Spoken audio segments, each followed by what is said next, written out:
Hi guys, welcome back to our channel. Super happy to see everyone here. Guys, I'm so excited for today's episode because I have teamed up with one of my dear friend here, Danny from This Is Danny O. Guys, make sure you check her channel out. She's one of my favorite YouTuber and she has such amazing bag collection. So what we are doing for today, guys, is we are going to do a collaboration tag video. And guys, we are going to share our luxury wish list. But guys, this is not just any regular luxury wish list. Guys, this is the luxury wish list hashtag road to purse piece. So what does it mean, guys? What is this challenge all about? So basically what this entails for you to be able to do this challenge, because this is an open invitation to everyone here, is number one, you can keep your current entire luxury bag collection. Check. Number two is moving forward, if you can only add 3 more bags to your collection, what it would be. And once you have added these 3 luxury bags, you know for yourself that you have achieved purse piece. Right, guys? It's a little bit challenging, honestly. Up to this point, I'm a little bit confused of what I'm going to share to you today. But I'm so excited to be sharing this to you guys. And if you are curious what's on my luxury wish list, then please make sure you watch until the end of our episode. Hi guys, Ron here, Soaking Budgetarian Fashionista. I publish vlog every Wednesdays and Saturdays about dates, about fashion. I do luxury shopping vlogs, hauls and unboxings. I also do bag reviews and provide styling tips. I'm inviting you to please join our ever-growing fam. There's a cute little icon here, so please click on this one so you can easily subscribe and be a member of our growing luxury addicted family. Please like and share this video and follow me on my new Instagram account that's @Ramir52 for daily updates and styling tips coming from me. Alright, so guys, before I begin officially my top 3 list for the luxury wish list hashtag to road first piece, I would like to drop a bomb first on everyone watching here. I would like to share what would not be making my wish list for today. And it is from Hermes. I would not be buying yet an Hermes Birkin or an Hermes Kelly. What? I'm not adding that to my wish list? You must be saying that I must be crazy. I know, guys, I could hear you. But, you know, guys, don't hate on me. I love an Hermes Kelly. I love Hermes in general. So if I would be choosing from the two, I would be choosing an Hermes Kelly first, because as you know, I do love my Coach Tabby Top Handle 18, which is a good dupe for Hermes Kelly. What are the reasons why I am not adding it to my top 3 luxury wishes? There are a couple of reasons I could think of right now. Number one, of course, is the amount of bags. So guys, I could imagine myself carrying this bag because, of course, like what I mentioned, I so love the style, especially the Kelly bag. I could imagine myself carrying this one, rocking it, slaying it. Unfortunately, I could not imagine myself at this stage of my life right now shelling that huge amount of money for my holy grail bag. And the second reason is, if for example, if I would be purchasing right now, let's say I could immediately purchase an Hermes Kelly, I'm actually asking myself where I would be using this bag for the lifestyle that I do have right now, because I'm imagining, of course, if I would be carrying it, since the amount that I have paid for is super expensive, I would be super crazy anal and would be careful about this bag. So like for example, I would be carefully thinking of what I would be wearing, what event I need to bring this to, because I'm sure I could not bring this to some casual event. I would need to carry this one to very high-end parties, high-end event, which as of the meantime, yes, I do attend fashion shows, I do attend different fashion events. Unfortunately, I feel that the Hermes Kelly would not be a perfect vibe for those events, because sometimes when I'm on those events, I would not mind the bag that I'm carrying because I'm so focused with, like for example, with the show, with the people that I'm talking to. So I feel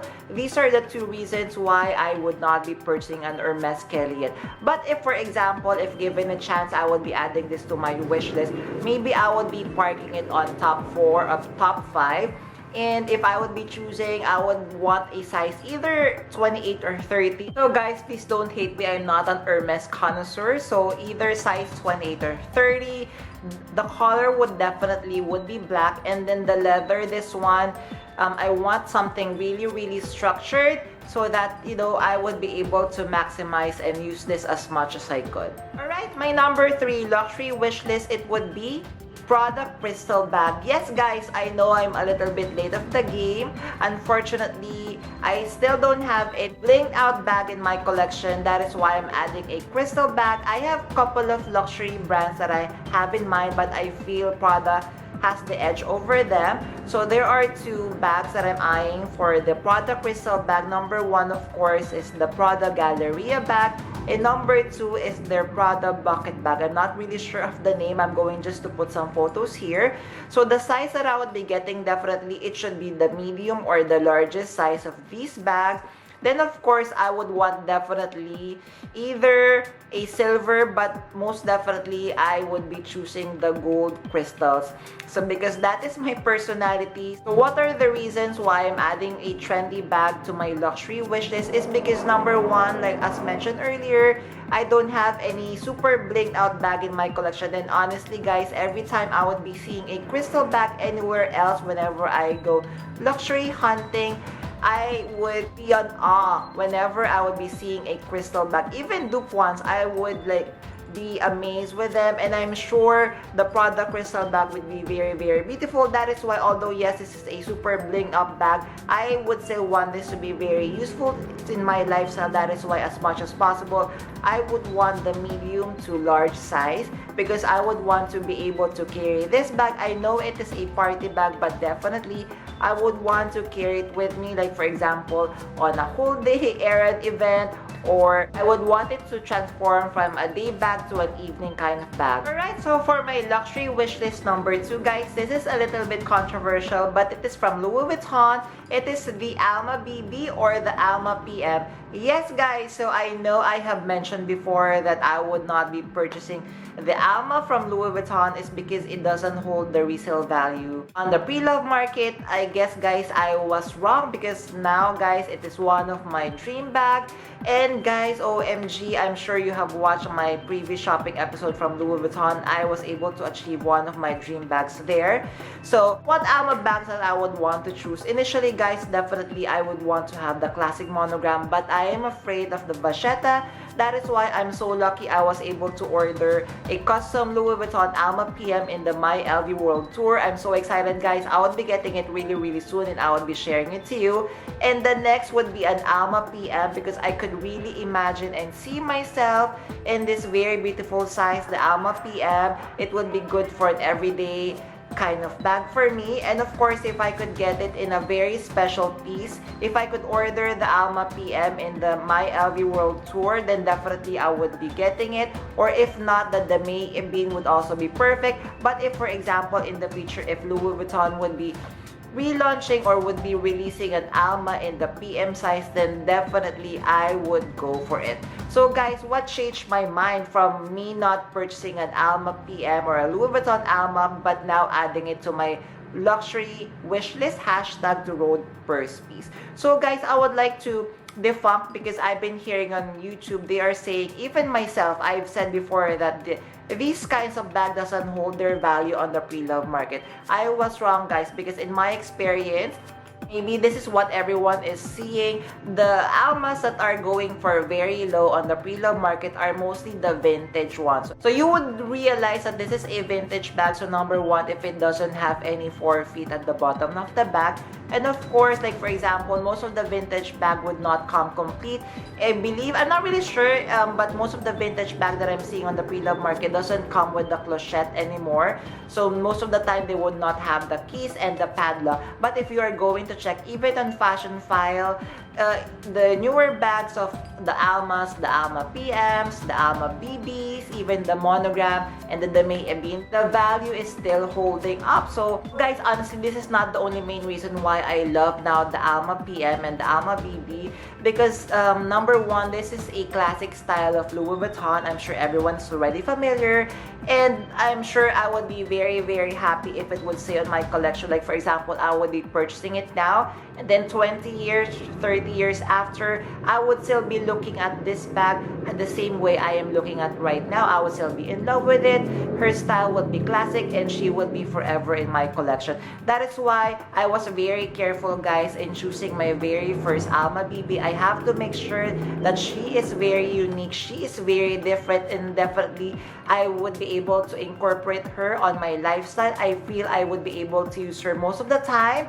I would be able to travel with her. I would be able to use her on special events like fashion shows. I would be able to use her on very casual places as well. That is why I am so happy to be adding either an Alma PM or an Alma BB on my luxury wish list, hashtag road to purse piece. Alright, so for my top one luxury wish list, hashtag road to purse piece, it would be from my favorite brand, Chanel. So definitely, I actually have two bags that I am thinking. So either a Chanel Coco top handle in the medium to large size, caviar leather, gold hardware, and also guys, definitely I would need to add her. It would be a Chanel classic double flap in the medium to jumbo size. But guys, I have little condition about this bag. So number one, I'm thinking I would want to get best would be from the vintage version, because definitely one of the criteria that I would be wanting would be the 24K gold hardware, just like my Chanel bag over here. I super love the yellow gold hardware of vintage Chanel bags because they don't tarnish, just like for example the Series 3 Chanel flap bag. So she has been with me for about a year now, but she has been worn around 1996, but the hardware, as you can see here, is still yellow gold. So I would want that. Then definitely the size, I would want the size like this. Medium to jumbo would be perfect for my lifestyle right now, because definitely I would want to be able to maximize and be able to store as much as I could on that very beautiful bag. And then of course the material, definitely it should be a black caviar leather. So those are the three criteria for my Chanel classic double flap bag that I'm adding to my wish list, because I feel if I would be adding that material and that kind of Chanel classic flap bag in my collection, I would be able to maximize and bring down the cost per wear for that bag.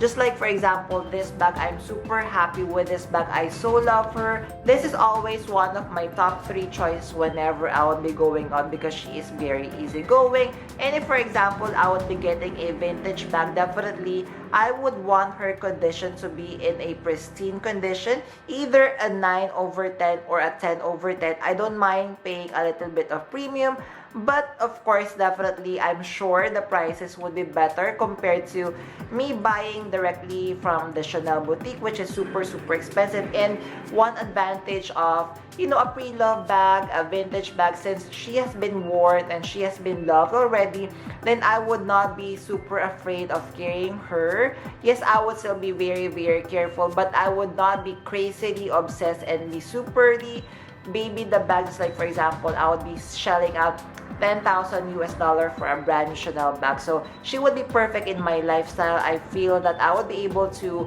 use her for an everyday event for a day, and then I would be able to transform her to an evening kind of bag. There, did you enjoy my luxury wish list for today, guys? So again, this is an open invitation to anyone who is watching here. I will be tagging some friends and I will be linking it on the description box below. Plus guys, I would also be challenging few of the influencers. I'm not really sure if they would notice, but I will be tagging major influencers like Cassie Tor, Bromina Rose, Draganova, because I'm ever so curious like what would be on their wish list. Hashtag road to purse piece. Guys, I would really love to hear from you. If you're not doing this video, please comment down below what are the 3 bags you would like to add to your current collection in order for you to achieve your purse piece.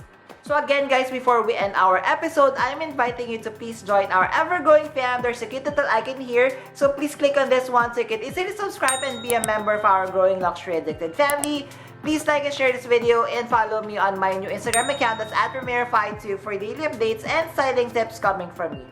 A million thank you guys for staying with me in today's episode. I'm going to leave a couple of videos here for you to check out. Please stay safe. I'm going to see each and every one of you soon. Bye!